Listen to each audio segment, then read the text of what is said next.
ओम शांति। परम प्रिय परमात्मा शिव भगवान को कोटि कोटि नमन। आज 30/7/2025 मसीहा स्वयं परमपिता परमात्मा शिव भगवान आम मधुर संतान मानंकु मुरली माध्यम रे कौन महाशिक्षा देइछंती आसंतु आमे समस्ते आत्मस्थिति रे रही सुनिबा। बाबा कहले, मिठे बच्चे, माया रूपी शत्रु तुम सामनारे अच्छी, सेथिपाई निजे बहुत सावधान रुह। जदि चालू चालू मायारे छंदी होई जीव, तेबे निजर भाग्ୟରେ पूर्णछेद लगाई देब। प्रश्न रे बाबा पचारले, तुमे राजयोगी पिलामानंकर मुख्य कर्तव्य कौन? उत्तर रे पुणी बाबा बुझेई देले, पढ़िबा एवं पढ़ाइबा। एहा ही आमर मुख्य कर्तव्य, एहा ही तुमर मुख्य कर्तव्य। बाबा कहिले, तुमे माने ईश्वरीय मतरे अछ, तेणु तुमको कौनसी जंगल को जीवार आवश्यकता नहीं। घर गृहस्थरे रही शांति रे बसी बाबा को मने पकेइबाकू हेब। अलफ अर्थात बाबा एवं बे अर्थात संपत्ति, एई दुईटी शब्द रे ही तुमर संपूर्ण पाठ पढ़ा अंतर्निहित। ओम शांति। बाबा मध्य ब्रह्मांक द्वारा पिलामानंकु गुड मॉर्निंग कहि पारिबे, किंतु पुणी पिलामानंकु मध्य तार प्रत्युत्तर देबाकू पड़िबो। एठारे बाबा एवं पिलांकर कनेक्शन रहिछि। नुआ माने जे पर्यंत पक्का न होइछंती किछि ना किछि प्रश्न पचारुथिबे। एहा तो पाठ पढ़ा अटे। भगवान वाच मध्य लेखा होइछि, भगवान निराकार अटंती। एही कथा को अन्य काहाकू बुझाइबा पाई बाबा भल भाबरे पिलामानंकू बुझाई थांती, कारण सेपटे मायार प्रभाव रहिछि। एठारे तो से कथा नाही। बाबा तो जानिछंती, जो माने कल्प पूर्वरु सत्ययुगी राजत्व नेइछंती सेमाने आपे आपे एठाकू आसिबे। एपरि नुहे कि अमुक चाली न जाऊ तांकू धरी रखिबा, चाली जीव जदि चाली जाऊ। एठारे तो बंची थाउ थाउ मरिबार अभ्यास करा जाउछि। बाबा आडप्ट करुछंती, माने पोष्य करुछंती। तेबे किछि संपत्ति देबा पाई ही पोष्य रूपे ग्रहण करा जाई थाए। पिलामाने माँ बापांक पाखकू संपत्तिर लालसारे आसी थांती। साहुकारर संतान केते गरीब पाखरे पोष्य हुअंती कि? साहुकारर संतान केबे गरीब पाखरे पोष्य हुअंती कि? एते धन दौलत आदि सबू छाड़ी किपरि जिबे? साहुकार माने पोष्य करि थांती। वर्तमान तुमे जानिछ बाबा आमको स्वर्गर राजत्व देउछंती, तेबे काहेकि तांकर न नेबा? प्रत्येक कथारे लालसा तो रही थाए ना। जेते अधिक पढ़िबे सेते अधिक लालसा हेब। तुमे मध्य जानिछ बाबा बेहदर संपत्ति देबा पाई आमको पोष्य करिछंती। बाबा मध्य कहउछंती, तुम समस्तंकु मु पुणी आउ थरे 5000 वर्ष पूर्व भली पोष्य करुछि। तुमे मध्य कहउछ, बाबा आमे आपणकर अटु, 5000 वर्ष पूर्वरु मध्य आपणकर होइथिलु। तुमे वास्तवरे केते ब्रह्माकुमार ब्रह्माकुमारी अछ। प्रजापिता मध्य नामी ग्रामी अटंती। तेबे जे पर्यंत शूद्ररु ब्राह्मण न होइछंती से पर्यंत देवता होई पारिबे नाही। तुम संतान मानक बुद्धि रे एबे एही चक्र घुरुछि। आमे शूद्र थिले, वर्तमान ब्राह्मण होइछु, पुणी देवता हेबु। सत्य जुगरे आमे राजत्व करिबु। तेबे एही पुरुणा दुनियार विनाश निश्चित हेब। जेउ मानकर पूरा निश्चय हेउ नाही सेमाने एठारु छाड़ी चली जाउछंती। काहार काहार पूरा निश्चय नथिबा कारणरू तळकू खसी जांती। एहा मध्य ड्रामारे निर्धारित रहिछि। माया रूपी शत्रु सम्मुखरे छिड़ा होइछि, तेणु से निज आड़कू टाणी नेउछि। बाबा बारंबार पक्का कराउछंती, पिलामाने मायारे बांधी होई जाओ नाही, नहेले निज भाग्ୟରେ डोर बांधी हेब। एक कथा केवल बाबा ही पचारि पारिबे जे ଆଗରୁ ବାବାଙ୍କ ସହିତ କେବେ ମିଶିଛ? ଆଉ କାହାକୁ ଏଭଳି ପ୍ରଶ୍ନ ପଚାରିବାର ବୁଦ୍ଧି ଆସିବ ହିଁ ନାହିଁ। ବାବା କହୁଛନ୍ତି ମୋତେ ମଧ୍ୟ ପୁଣି ଥରେ ଗୀତା ଶୁଣାଇବା ପାଇଁ ଆସିବାକୁ ପଡ଼ିବ। ଆସି ରାବଣର ଜେଲରୁ ସମସ୍ତଙ୍କୁ ମୁକ୍ତ କରିବାକୁ ପଡ଼ିବ। ବେହଦର ବାବା ବେହଦର କଥା ବୁଝାଉଛନ୍ତି। ବର୍ତ୍ତମାନ ରାବଣର ପତିତ ରାଜ୍ୟ, ଯାହାକି ଅଧା କଳ୍ପରୁ ଆରମ୍ଭ ହୋଇଛି। ରାବଣର 10ଟି ମୁଣ୍ଡ ଦେଖାଇଥାନ୍ତି, ବିଷ୍ଣୁଙ୍କର 4ଟି ଭୁଜା ଦେଖାଇଥାନ୍ତି, କିନ୍ତୁ ଏପରି କୌଣସି ମନୁଷ୍ୟ ନଥାନ୍ତି। ଏହା ତ ପ୍ରବୃତ୍ତି ମାର୍ଗର ଚିହ୍ନ ରୂପେ ଦର୍ଶାଯାଇଥାଏ। ଏହା ହେଉଛି ଆମର ଲକ୍ଷ୍ୟ ଏବଂ ଉଦ୍ଦେଶ୍ୟ। ବିଷ୍ଣୁଙ୍କ ଦ୍ୱାରା ପାଳନା। ବିଷ୍ଣୁପୁରୀକୁ କୃଷ୍ଣପୁରୀ ମଧ୍ୟ କୁହାଯାଏ। ଶ୍ରୀକୃଷ୍ଣଙ୍କର ତ 2 ହାତ ହିଁ ଦେଖାଇଛନ୍ତି। ମନୁଷ୍ୟ ତ କିଛି ବି ବୁଝୁନାହାନ୍ତି। ବାବା ପ୍ରତ୍ୟେକ କଥା ବୁଝାଉଛନ୍ତି। ସେ ସବୁ ହେଉଛି ଭକ୍ତି ମାର୍ଗ। ବର୍ତ୍ତମାନ ତୁମର ଜ୍ଞାନ ଅଛି।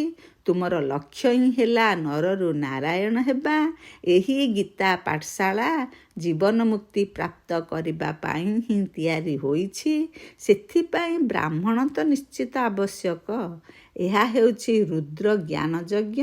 ଶିବଙ୍କୁ ରୁଦ୍ର ମଧ୍ୟ କୁହାଯାଏ। ଏବେ ବାବା ପଚାରୁଛନ୍ତି, ଜ୍ଞାନ ଯଜ୍ଞ କୃଷ୍ଣଙ୍କର ନା ଶିବଙ୍କର? ଶିବଙ୍କୁ ପରମାତ୍ମା ହିଁ କହିଥାନ୍ତି। ଶଙ୍କରଙ୍କୁ ଦେବତା କହନ୍ତି। ସେମାନେ ପୁଣି ଶିବ ଓ ଶଙ୍କରଙ୍କୁ ଏକାଠି କରିଦେଇଛନ୍ତି। ଏବେ ବାବା କହୁଛନ୍ତି, ମୁଁ ବର୍ତ୍ତମାନ ୟାଙ୍କ ମାନେ ବ୍ରହ୍ମାଙ୍କ ଶରୀରରେ ପ୍ରବେଶ କରିଛି। ତୁମେ ପିଲାମାନେ କହୁଛ ବାପ ଦାଦା, ସେମାନେ କହୁଛନ୍ତି ଶିବ ଶଙ୍କର। ଜ୍ଞାନର ସାଗର ତ ଜଣେ ହିଁ ଅଟନ୍ତି। ବର୍ତ୍ତମାନ ତୁମେ ଜାଣିଛ ଏହି ଜ୍ଞାନ ଦ୍ୱାରା ହିଁ ବ୍ରହ୍ମାରୁ ବିଷ୍ଣୁ ହୋଇଛନ୍ତି। ଏହାର ଅବିକଳ ଚିତ୍ର ମଧ୍ୟ ତିଆରି କରୁଛନ୍ତି। ବିଷ୍ଣୁଙ୍କ ନାଭିରୁ ବ୍ରହ୍ମା ବାହାରିଛନ୍ତି। କିନ୍ତୁ ଏହାର ଅର୍ଥକୁ କେହି ବି ବୁଝୁନାହାନ୍ତି। ବାବାଙ୍କ ହାତରେ ଶାସ୍ତ୍ର ଦେଇଛନ୍ତି, ବ୍ରହ୍ମାଙ୍କ ହାତରେ ଶାସ୍ତ୍ର ଦେଇଛନ୍ତି। ବର୍ତ୍ତମାନ ସବୁ ଶାସ୍ତ୍ରର ସାର କଥା ବାବା ବସି ଶୁଣାଉଛନ୍ତି ନା ବ୍ରହ୍ମା? ଇଏ ମଧ୍ୟ ମାଷ୍ଟର ଜ୍ଞାନର ସାଗର ହେଉଛନ୍ତି। ବାକି ଚିତ୍ର ବହୁତ ତିଆରି କରିଛନ୍ତି, କିନ୍ତୁ ତାହାର କିଛି ଯଥାର୍ଥତା ନାହିଁ। ସେ ସବୁ ହେଲା ଭକ୍ତି ମାର୍ଗର ଚିତ୍ର। ମନୁଷ୍ୟ କେହି 8-10 ଭୁଜାଧାରୀ ନୁହନ୍ତି। ଏହା ତ କେବଳ ପ୍ରବୃତ୍ତି ମାର୍ଗର ଚିହ୍ନ ରୂପେ ଦର୍ଶାଯାଇଛି। ରାବଣର ମଧ୍ୟ ଅର୍ଥ କ'ଣ ତାହା ମଧ୍ୟ ବୁଝାଇଛନ୍ତି। ଅଧାକଳ୍ପ ରାବଣ ରାଜ୍ୟ, ବ୍ରହ୍ମାଙ୍କର ରାତି। ଅଧାକଳ୍ପ ରାମ ରାଜ୍ୟ, ବ୍ରହ୍ମାଙ୍କ ଦିନ। ବାବା ପ୍ରତ୍ୟେକ କଥା ବୁଝାଉଛନ୍ତି। ତୁମେ ସମସ୍ତେ ଏକ ବାବାଙ୍କର ସନ୍ତାନ ଅଟ। ବାବା ବ୍ରହ୍ମାଙ୍କ ଦ୍ୱାରା ବିଷ୍ଣୁପୁରୀର ସ୍ଥାପନା କରୁଛନ୍ତି ଏବଂ ତୁମକୁ ରାଜଯୋଗ ଶିଖାଉଛନ୍ତି। ତେବେ ନିଶ୍ଚିତ ସଙ୍ଗମ ଯୁଗରେ ହିଁ ରାଜଯୋଗ ଶିଖାଇବେ। ଶାସ୍ତ୍ରରେ ଅଛି ଦ୍ୱାପର ଯୁଗରେ ଗୀତା ଶୁଣାଉଛନ୍ତି। ଏହା ତ ଭୁଲ କଥା। ବାବା ବର୍ତ୍ତମାନ ସତ୍ୟ କଥା ଶୁଣାଉଛନ୍ତି। ଅନେକଙ୍କୁ ବ୍ରହ୍ମାଙ୍କର ଅଥବା ଶ୍ରୀକୃଷ୍ଣଙ୍କର ସାକ୍ଷାତକାର ହୋଇଥାଏ। ବ୍ରହ୍ମାଙ୍କୁ ଧଳା ପୋଷାକଧାରୀ ରୂପରେ ହିଁ ଦେଖିଥାନ୍ତି। ଶିବ ବାବା ତ ବିନ୍ଦୁ ଅଟନ୍ତି। ତେବେ ବିନ୍ଦୁର ସାକ୍ଷାତକାର ହେଲେ କିଛି ବୁଝିପାରିବେ ନାହିଁ। ତୁମେ କହୁଛ ଆମେ ସମସ୍ତେ ଆତ୍ମା ଅଟୁ। ତେବେ ଆତ୍ମାଙ୍କୁ କିଏ ଦେଖିଛନ୍ତି? କେହି ଦେଖିନାହାନ୍ତି। ସିଏ ତ ବିନ୍ଦୁ ଅଟେ। ବୁଝିପାରନ୍ତି ନା? ଯିଏ ଯେଉଁ ଭାବନାରେ ଯାହାଙ୍କର ପୂଜା କରନ୍ତି ତାଙ୍କୁ ତାହାର ସାକ୍ଷାତକାର ହୋଇଥାଏ। ଯଦି ଅନ୍ୟ ରୂପରେ ଦେଖିବେ ତେବେ ଦ୍ୱନ୍ଦ୍ୱରେ ପଡ଼ିଯିବେ। ଯଦି ହନୁମାନଙ୍କର ପୂଜା କରୁଥିବେ ତେବେ ତାଙ୍କୁ ହନୁମାନଙ୍କର ସାକ୍ଷାତକାର ହେବ। ଗଣେଶଙ୍କ ପୂଜାରୀଙ୍କୁ ଗଣେଶ ହିଁ ଦେଖାଯିବେ। ବାବା କହୁଛନ୍ତି, ମୁଁ ତୁମକୁ ଏତେ ଧନବାନ କରାଇଥିଲି। ତୁମର ହୀରା ନୀଳାର ମହଲ ଥିଲା, ତୁମର ଅସରନ୍ତି ଧନ ଥିଲା। ତୁମେ ସେସବୁ କେମିତି କେଉଁଠାରେ ହରାଇଦେଲ? ବର୍ତ୍ତମାନ ତୁମେ କାଙ୍ଗାଳ ହୋଇଯାଇଛ, ଭିକ ମାଗୁଛ। ବାବା ତ କହିପାରିବେ ନା। ବର୍ତ୍ତମାନ ତୁମେ ସନ୍ତାନମାନେ ବୁଝିପାରୁଛ ଯେ ବାବା ଆସିଛନ୍ତି। ଆମେ ପୁଣି ଥରେ ବିଶ୍ୱର ମାଲିକ ହେବାକୁ ଯାଉଛେ। ଏହି ଡ୍ରାମା ଅନାଦି ତିଆରି ହୋଇଛି। ଡ୍ରାମାରେ ସମସ୍ତେ ନିଜ ନିଜର ପାର୍ଟ କରୁଛନ୍ତି। କେହି ଗୋଟିଏ ଶରୀର ଛାଡ଼ି ଯାଇ ଅନ୍ୟ ଶରୀର ନେଇଥାନ୍ତି। ଏଥିରେ କାନ୍ଦିବାର କୌଣସି କଥା ନାହିଁ। କେହି ଗୋଟିଏ ଶରୀର ଛାଡ଼ି ଯାଇ ଅନ୍ୟ ଶରୀର ନେଇଥାନ୍ତି। ଏଥିରେ କାନ୍ଦିବାର କୌଣସି କଥା ନାହିଁ। ସତ୍ୟ ଯୁଗରେ କେବେ କେହି କାନ୍ଦନ୍ତି ନାହିଁ। ବର୍ତ୍ତମାନ ତୁମେ ମୋହଜିତ ହେଉଛ। ମୋହଜିତ ରାଜା ଏହି ଲକ୍ଷ୍ମୀନାରାୟଣ ଆଦି ଅଟନ୍ତି। ସେଠାରେ ମୋହ ନଥାଏ। ବାବା ଅନେକ ପ୍ରକାର କଥା ବୁଝାଇ ଚାଲିଛନ୍ତି। ବାବା ନିରାକାର ଅଟନ୍ତି। ସେଥିପାଇଁ ମନୁଷ୍ୟ ତାଙ୍କୁ ନାମ ରୂପରୁ ଭିନ୍ନ ବୋଲି କହିଦେଉଛନ୍ତି। କିନ୍ତୁ ନାମ ରୂପରୁ ଭିନ୍ନ କୌଣସି ଜିନିଷ ହୋଇନଥାଏ। ହେ ଭଗବାନ ଓ ଗଡ଼ଫାଦର ବୋଲି କହୁଛନ୍ତି ନା, ତେବେ ତାଙ୍କର ନାମ ଏବଂ ରୂପ ନିଶ୍ଚିତ ଅଛି। ଲିଙ୍ଗକୁ ଶିବ ପରମାତ୍ମା, ଶିବ ବାବା ମଧ୍ୟ କହନ୍ତି। ବାସ୍ତବରେ ସିଏ ତ ବାବା ଅଟନ୍ତି ନା। ତେବେ ସେହି ବାବାଙ୍କର ନିଶ୍ଚୟ ପିଲାମାନେ ବି ଥିବେ ନା। ନିରାକାର ଶିବ ବାବାଙ୍କୁ ନିରାକାର ଆତ୍ମାମାନେ ହିଁ ବାବା ବୋଲି କହୁଛନ୍ତି। ମନ୍ଦିରକୁ ଗଲେ ତାଙ୍କୁ କହିବେ ଶିବ ବାବା, ପୁଣି ଘରେ ଆସି ବାପାଙ୍କୁ ମଧ୍ୟ ବାବା ବୋଲି କହନ୍ତି। ଆମେ ତାଙ୍କୁ ଶିବ ବାବା କାହିଁକି କହୁଛୁ, ଏହାର ଅର୍ଥକୁ କିଛି ବୁଝୁନାହାନ୍ତି। ବାବା ଏତେ ଉଚ୍ଚ ପାଠ ପଢ଼ାକୁ 2ଟି ଅକ୍ଷରରେ ପଢ଼ାଉଛନ୍ତି। ଅଲଫ ଅର୍ଥାତ୍ ବାବା, ବେ ଅର୍ଥାତ୍ ବର୍ଷା ବା ସମ୍ପତ୍ତି। ଅଲଫକୁ ମନେ ପକାଅ, ତେବେ ବେ ମାନେ ସତ୍ୟଯୁଗୀ ସମ୍ପତ୍ତି ତୁମର। ଏହା ବହୁତ ବଡ଼ ପରୀକ୍ଷା ଅଟେ। ମନୁଷ୍ୟ ବଡ଼ ପରୀକ୍ଷାରେ ପାସ୍ କଲେ ପ୍ରଥମ ପାଠପଢ଼ା କ'ଣ ସବୁ ମନେ ରହିଥାଏ। ପାଠ ପଢ଼ି ପଢ଼ି ଶେଷରେ ସବୁ ସାରାଂଶ ବୁଦ୍ଧିରେ ରହିଯାଏ। ଏହା ମଧ୍ୟ ସେହିପରି ଅଟେ। ତୁମେ ପଢ଼ି ପଢ଼ି ଆସୁଛ। ଶେଷରେ ପୁଣି ବାବା କହୁଛନ୍ତି ମନ୍ମନା ଭବ, ଅର୍ଥାତ୍ ବାବାଙ୍କୁ ମନେ ପକାଅ, ତେବେ ଦେହର ଅଭିମାନ ତୁଟିଯିବ। ଏହି ମନ୍ମନା ଭବର ଅଭ୍ୟାସ ଥିଲେ ଶେଷ ସମୟରେ ମଧ୍ୟ ବାବା ଓ ବର୍ଷା ଅର୍ଥାତ୍ ସତ୍ୟଯୁଗୀ ସମ୍ପତ୍ତି ମନେ ରହିବ। ଏହା ହିଁ ହେଉଛି ମୁଖ୍ୟ କଥା ଏବଂ କେତେ ସହଜ କଥା। ଏବେ ଦେଖ ଲୌକିକ ପାଠରେ କ'ଣ ସବୁ ପଢ଼ୁଛନ୍ତି। ଯେପରି ରାଜା, ସେପରି ସେ ନିଜର ନୀତି ନିୟମ ପ୍ରଚଳନ କରିଥାନ୍ତି। ପୂର୍ବରୁ ମାଣ, ସେର, ପାଏର ହିସାବ ଚାଲୁଥିଲା। ବର୍ତ୍ତମାନ ତ କିଲୋଗ୍ରାମ ଆଦି କ'ଣ କ'ଣ ସବୁ ବାହାରିଗଲାଣି। କେତେ ଅଲଗା ଅଲଗା ପ୍ରଦେଶ ହୋଇଗଲାଣି। ଦିଲ୍ଲୀରେ ଯେଉଁ ଜିନିଷର ସେର 1 ଟଙ୍କା, ବମ୍ବେରେ ତାହା 2 ଟଙ୍କାରେ ମିଳିବ। କାରଣ ପ୍ରାନ୍ତ ଭିନ୍ନ ଭିନ୍ନ ଅଟେ। ସମସ୍ତେ ଭାବୁଛନ୍ତି ଆମେ ନିଜର ପ୍ରାନ୍ତକୁ କ'ଣ ଭୋକରେ ମାରିବୁ। କେତେ ଝଗଡ଼ା ଆଦି ହେଉଛି, କେତେ ଗଣ୍ଡଗୋଳ ହେଉଛି। ଭାରତ କେତେ ସାହୁକାର ଥିଲା, ପୁଣି 84 ଜନ୍ମର ଚକ୍ର ଲଗାଇ କାଙ୍ଗାଳ ପତିତ ହୋଇଯାଇଛି। କୁହାଯାଏ ହୀରା ଭଳି ଅମୂଲ୍ୟ ଜନ୍ମ କଉଡ଼ି ବଦଳରେ ହରାଇଲ। ହୀରା ଭଳି ଅମୂଲ୍ୟ ଜନ୍ମ କଉଡ଼ି ବଦଳରେ ହରାଇଲ। ବାବା କହୁଛନ୍ତି ତୁମେ କଉଡ଼ି ପଛରେ କାହିଁକି ଧାଇଁଛ। ଏବେ ତ ବାବାଙ୍କ ଠାରୁ ସମ୍ପତ୍ତି ନିଅ, ପବିତ୍ର ହୁଅ। ଡାକୁଛ ମଧ୍ୟ ହେ ପତିତ ପାବନ ଆସ, ପାବନ କରାଅ। ତେବେ ଏଥିରୁ ସିଦ୍ଧ ହେଉଛି ଆଗରୁ ପବିତ୍ର ଥିଲେ, ବର୍ତ୍ତମାନ ନାହାନ୍ତି। ବର୍ତ୍ତମାନ ହିଁ ହେଉଛି କଳିଯୁଗ। ବାବା କହୁଛନ୍ତି ଯଦି ମୁଁ ପବିତ୍ର ଦୁନିଆ ସ୍ଥାପନ କରାଇବି, ତେବେ ପତିତ ଦୁନିଆର ନିଶ୍ଚିତ ବିନାଶ ହେବ। ଏଇଥିପାଇଁ ଏହି ମହାଭାରତ ଲଢ଼େଇ ଦେଖାଯାଇଛି, ଯାହାକି ଏହି ରୁଦ୍ର ଜ୍ଞାନ ଯଜ୍ଞରୁ ପ୍ରଜ୍ୱଳିତ ହେଉଛି। ଡ୍ରାମାରେ ତ ଏହି ବିନାଶ ମଧ୍ୟ ନିର୍ଦ୍ଧାରିତ ହୋଇ ରହିଛି। ପ୍ରଥମେ ତ ବାବାଙ୍କୁ ସାକ୍ଷାତକାର ହେଲା।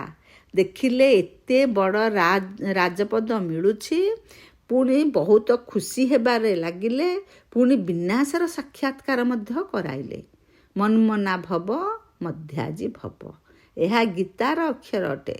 କିଛି କିଛି ଅକ୍ଷର ଗୀତାରେ ଠିକ୍ ଅଛି।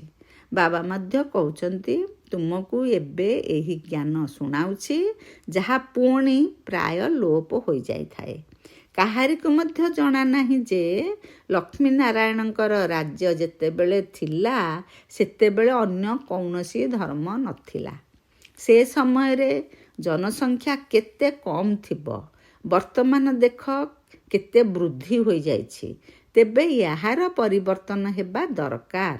ତେଣୁ ବିନାଶ ନିଶ୍ଚିତ ହେବା ଦରକାର। ମହାଭାରତ ଲଢ଼େଇର ମଧ୍ୟ ବର୍ଣ୍ଣନା ଅଛି। ତେବେ ନିଶ୍ଚିତ ଭଗବାନ ମଧ୍ୟ ଥିବେ। ଶିବ ଜୟନ୍ତୀ ପାଳନ କରୁଛନ୍ତି।